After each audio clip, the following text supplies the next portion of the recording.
chapter 7. Now concerning the things whereof ye wrote unto me, it is good for a man not to touch a woman. Nevertheless, to avoid fornication, let every man have his own wife, and let every woman have her own husband. Let the husband render unto the wife due benevolence, and likewise also the wife unto the husband. The wife hath not power of her own body, but the husband, and likewise also the husband hath not power of his own body, but the wife. Defraud ye not one the other, except it be with consent for a time, that ye may give yourselves to fasting and prayer, and come together again, that Satan tempt you not for your incontinency. But I speak this by permission, and not of commandment. For I would that all men were even as I myself. But every man hath his proper gift of God, one after this manner, and another after that. I say therefore to the unmarried and widows, it is good for them if they abide even as I. But if they cannot contain, let them marry, for it is better to marry than to burn. And unto the married I command, yet not I, but the Lord, let not the wife depart from her husband.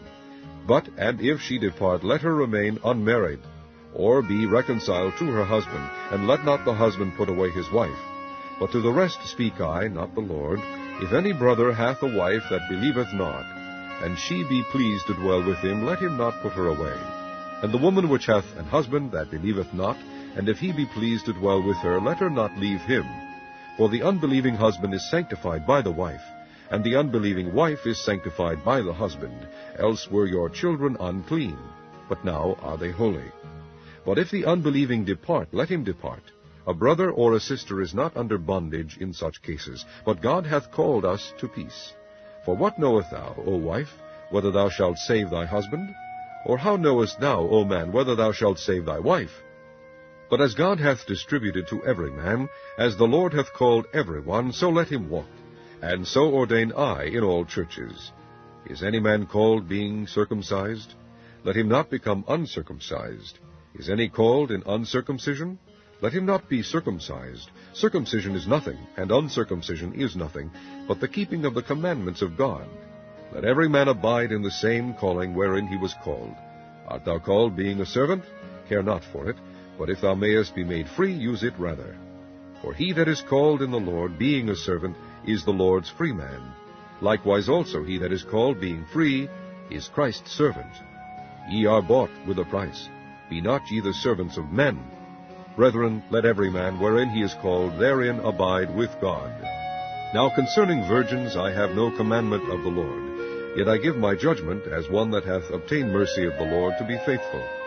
I suppose therefore that this is good for the present distress, I say, that it is good for a man so to be. Art thou bound unto a wife? Seek not to be loosed. Art thou loosed from a wife? Seek not a wife. But, and if thou marry, thou hast not sinned, and if a virgin marry, she hath not sinned. Nevertheless, such shall have trouble in the flesh, but I spare you. But this I say, brethren, the time is short. It remaineth that both they that have wives be as though they had none, and they that weep as though they wept not, and they that rejoice as though they rejoiced not, and they that buy as though they possessed not, and they that use this world as not abusing it, for the fashion of this world passeth away. But I would have you without carefulness. He that is unmarried careth for the things that belong to the Lord, how he may please the Lord. But he that is married careth for the things that are of the world, how he may please his wife. There is difference also between a wife and a virgin. The unmarried woman careth for the things of the Lord, that she may be holy both in body and in spirit. But she that is married careth for the things of the world, how she may please her husband. And this I speak for your own profit, not that I may cast a snare upon you, but for that which is comely, and that ye may attend upon the Lord without distraction. But if a man think that he behaveth himself uncomely toward his virgin, if she pass the flower of her age, and need so require, let him do what he will, he sinneth not. Let them marry. Nevertheless, he that standeth steadfast in his heart, having no necessity, but hath power over his own will, and hath so decreed in his heart that he will keep his virgin, doeth well. So then, he that giveth her in marriage doeth well, but he that giveth her not in marriage doeth better.